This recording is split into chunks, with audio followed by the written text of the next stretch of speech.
Good morning and welcome to Coffee with Caroline.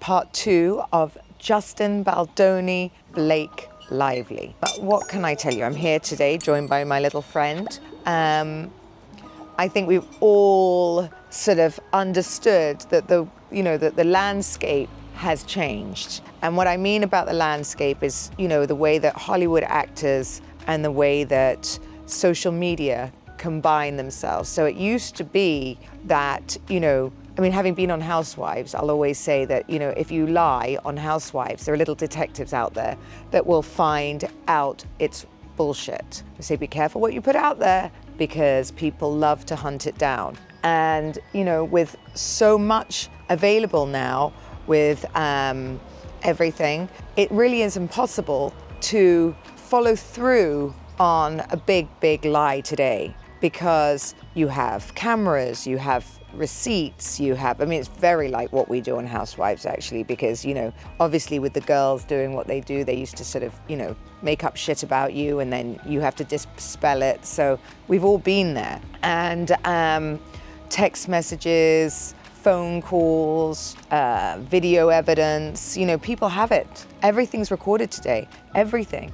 And keyboard warriors, when you have people like, TikTok and all of these people delve in deep, and no one likes to see people shit on people today. They don't. And I think it feels like a hugely orchestrated attack on Justin Baldoni for not getting their own way.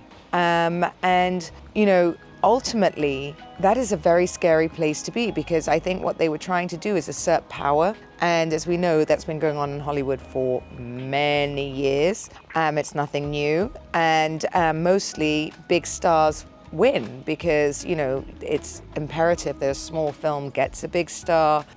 She has all her powerful friends around her, which means the marketing is going to do better and all of these things. Like in anything, even if you're selling a brand, you want a star to come on board because it promotes you, it promotes the product, it promotes everything around you. So if you get somebody that fucks you like this, it's very difficult to disprove. It's a very horrible place to be. I can't imagine how he probably felt as this was going on because at the beginning I really believed her. That's what's so scary. I believed her. I was like, oh, here we go again, another guy hitting on a girl and didn't get what he wanted. So and good for her for standing up for herself. And now I'm kind of angry because I feel like, we've come so far in believing women and making the right moves and women empowerment. And it's something that, especially with the way I do this podcast, it's all about sort of equal. I believe that, women are just as good as men. If not, we can do more, to be honest. We have babies, we have jobs, we're powerful, we're beautiful, we are empowered. We can divorce, we can move on, create our better lives. And I feel like she has just put us back years that someone like this who has everything, still felt the need to shit on the little person because that's what he was, right? He was the little person in this. She took all of her powerful friends and threatened him. And, you don't need an army. He seems like a really reasonable guy. And again, reputation is everything. He may not have worked ever again in his life. So I kind of feel like sometimes I feel like this has just gone way too far and the taxpayers' money. And other times I'm like, go all the way. Go all the fucking way. Because if he had lost that, would they have looked back at him and come back and given him the chance or said, you know what, we're not going to bankrupt you, we're not going to ruin your life, we're not going to ruin your kids' lives. At the end of the day, they've got kids, their children are going to read this, watch this. To have his children go to school and he's an abuser, and he looks so far from it. not that he looks, like, as in what I mean is from the footage and the text messages and the voice messages that we've heard, he seems so far from it. He seems like such a nice, reasonable man. And that's horrible to be accused of anything in this world, that you didn't do. Anything, be it a man or a woman, it's a terrible place to be, because in this world, anyone can accuse you of anything, and it's your position to disprove it. And that is frightening. I had an 8-year law case, and I had to disprove that, which I did, but it took a very long time. And, all of these things, they affect you. They affect your mental health, they affect your welfare, they affect the people around you. People stand by you, but they slightly doubt you. Could he have done it? What was going on?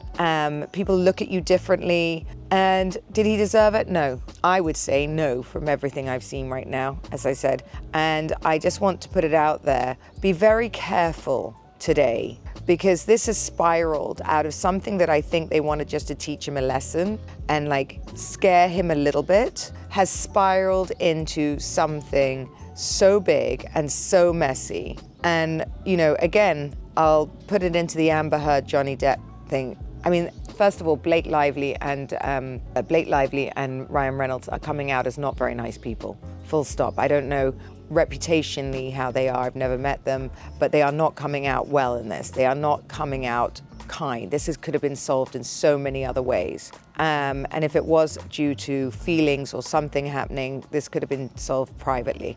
But it's just as Amber Heard and Johnny Depp, there really were no winners. I don't really think either of them came out well in the end.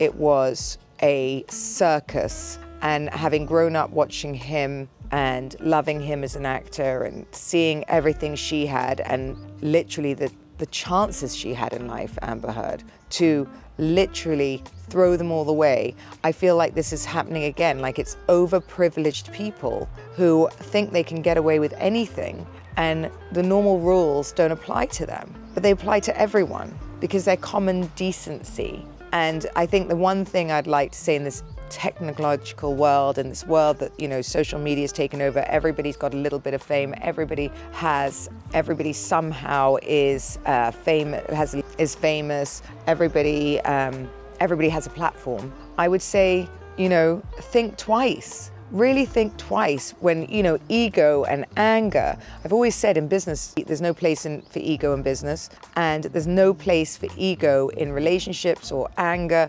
Everybody makes mistakes. Everybody's infallible.